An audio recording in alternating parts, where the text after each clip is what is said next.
I've been sitting with this thought for a while now, and I keep coming back to it. Everyone talking about which Resident Evil game should get remade next. It's one of those conversations that never really dies down in the community, and I totally understand why. The remakes we've gotten so far have been something special. They brought new life to stories we thought we knew, but for me, there is one that stands above the rest, and it's not necessarily the most obvious choice. It's called Veronica. Here's the thing that a lot of people don't realize, especially if they came to their series later. Code Veronica is really the true Resident Evil 3. I know that sounds like one of those debates that fans get into, but if you actually look at the timeline, it makes sense. When this game came out, it was supposed to be the next mainline entry. The numbered titles kind of skip it over for reasons that had more to do with exclusivity deals and marketing than story. But this is where everything connects. Think about it. After Raccoon City, the story doesn't just stop. Umbrella didn't disappear overnight. There were loose threads everywhere, and Code Veronica is the chapter that actually follows those threads. It takes what happens in the mansion and the city and pull it forward into something bigger. Without this game, there is this huge gap in the narrative. We go from the fall of Raccoon City straight into the later games, and you missed the bridge that explains how we got there. That's why this remake isn't just about nostalgia for me. It's about completing something that was always meant to be part of the core story. Now let's talk about what really drives this whole thing. Code Veronica is about the moment everything changes between Chris and Wesker. We first met Wesker in the original Resident Evil as this called the Task Captain. He was mysterious, sure, but he was also just there. A figure in the background who turned out to be something else entirely. When he died at that mansion, or at least when we thought, it felt like the end of that chapter, but Code Veronica brings him back. And it's not just a simple return. This is the first time we see Wesker with powers, undeniable superhuman abilities. He moves differently, he speaks differently. There is this arrogance that wasn't there before, because now he knows he's beyond normal people. He's become exactly what the T-Virus was always meant to create, and he knows it. And then there is Chris. Chris has spent all this time hunting Umbrella, trying to make sense of what happened to his team, trying to find some kind of justice. He's been carrying the weight of that mansion incident for years. And then suddenly on Rockfort Island, he comes face to face with the man who betrayed them all.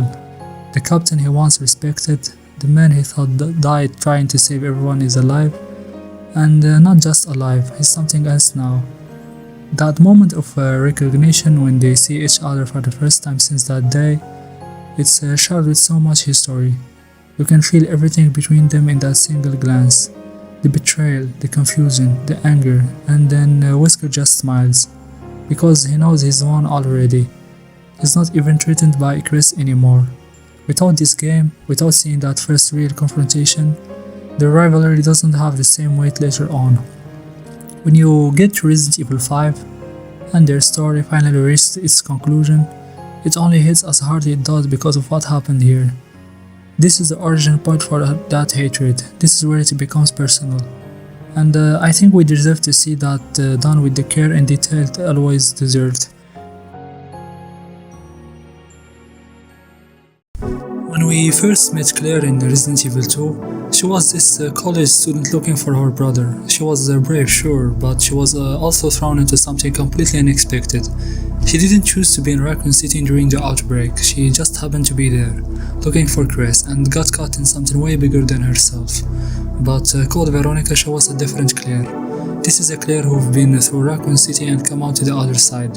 She's not just surviving anymore, she's actively hunting for answers. She tracks Umbrella to their power facility and breaks in. She follows the trail to a private military base on a remote island. She's not waiting for things to happen to her anymore, she's making them happen. And yet, for all her strength, she's still vulnerable. The original game couldn't really show us that vulnerability because of the hardware limitations. The character models were expressive for their time, but they couldn't capture the subtle things. The moment when she realized the scale of what Umbrella has done, the fear in her eyes when something is chasing her through those narrow prison corridors, The weight of carrying all of this alone without Chris, without anyone she can really trust. There is also the relationship with Steve, which is complicated. I know a lot of fans have mixed feelings about Steve. He's awkward, he's young, he makes bad decisions, but he's also a kid who lost everything. His father sold him out to Umbrella, his mother is gone, and he doesn't know how to process any of it. His connection with Claire feels real because it's messy. It's not some perfect romance, it's two broken people finding each other in the worst possible circumstances. Claire deserves to have that story told properly. She deserves the same depth they gave Leon in the RE4 remake, the same attention to emotional detail. She's been carrying this franchise for years, and this is her best performance.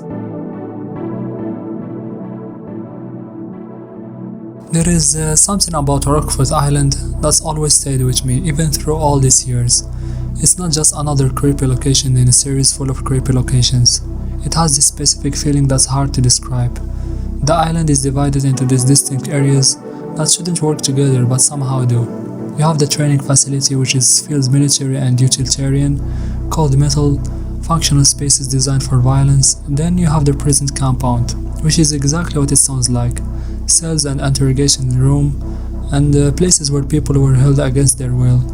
And then sitting above all of it, you have the Ashford family mansion. That mansion is something else entirely. It's not just a building, it's a monument to this insane family history. The Ashfords were one of the founding families of Umbrella, and their legacy is written all over that place. Portraits of ancestors lining the walls, secret passages hidden behind bookshelves, a private cemetery where generations of the family are buried, like you're walking through the remains of something that once grand but has long since rotted from the inside. And then there is the history itself. The Ashford twins, Alfred and Alexia, Alfred's obsession with his sister, the experiments, the betrayals, the madness that runs through the family like a river. The more you explore, the more you uncover about what happened there, and none of it is pleasant. It's the kind of horror that doesn't rely on jump scares. It relies on atmosphere, on the slow realization that you're walking through generations of cruelty. With modern technology, with the lighting and detail the RE engine can bring, I think Rockfort Island could be one of the most memorable settings in the entire series. Imagine the rain falling on those Gothic windows, the fog rolling from the sea, the shadows moving in ways that make you question whether you actually saw something. It's the kind of place that gets under your skin slowly, and that's the best kind of horror. I have to be honest about something.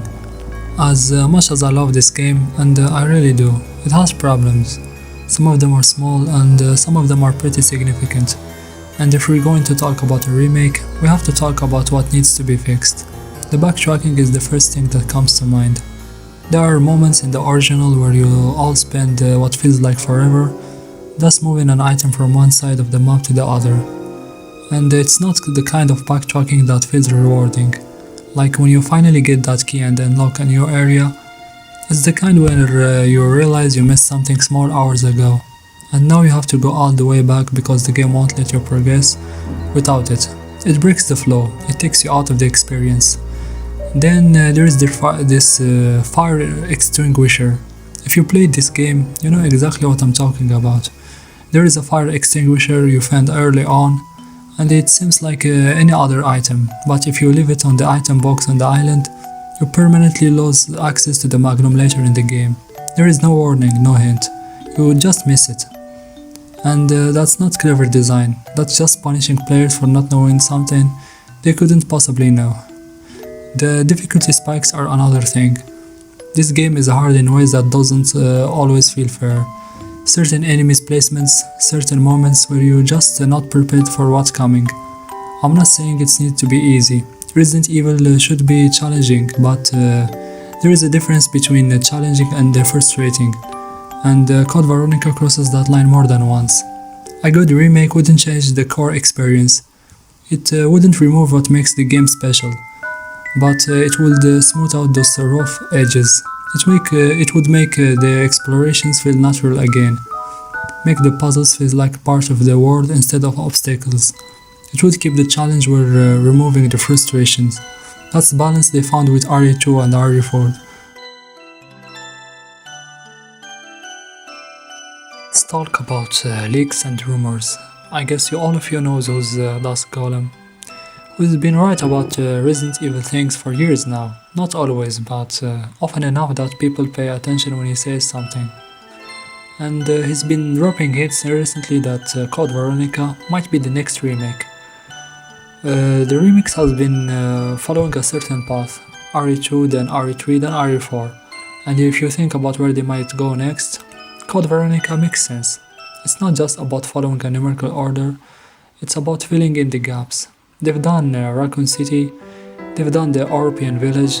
The natural next step is the story that connects everything else. There is also the timing to consider. Capcom seems to be spacing this remix out in a way that keeps interest high without overstretching the market. If they announce something this year, a release next year would fit that pattern. And honestly, even if it's not happening right now, I think it will eventually. The game is too important to the overall narrative for Capcom to ignore forever.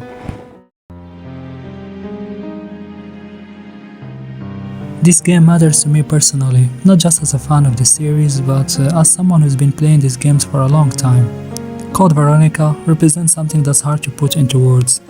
It's the bridge between two eras of Resident Evil. It takes the survival horror of the early games and points it to the action-oriented future. It's not quite either one, it exists in the middle space where both elements are present, and that tension makes it unique. More than that, it's about completing a story. The Chris and Wesker rivalry is one of the longest running threads in the entire series. It spans decades, both in the game timeline and in real life. And this game is where that thread really begins. Without it, the later confrontations lose their context. They become justified instead of something deeply personal. And then there is Claire. She's been through so much across these games, and she's never really gotten her character arc. RE2 was Leon's story as much as hers. Revelations 2 gave her something, but it was always years later and didn't have the same reach. Code Veronica is the one game where she's truly the focus, the one where her journey matters most. She deserves to have that story told with the same care and attention. And I'm sure we'll see an announcement this year. More likely this game deserves to exist in a form that matched what the creator always wanted to be. And finally, thanks for watching, and I hope you enjoyed the video. So, do you think we could get an announcement this year? In my opinion, we could get it, alongside with an announcement of the RE9 DLC. Maybe, but I believe so, you know. I have a faith that we're gonna get something this summer. So, yeah. And again, thanks for watching, and let me know in the comments what are the wishes you have for the remake, and see you all later.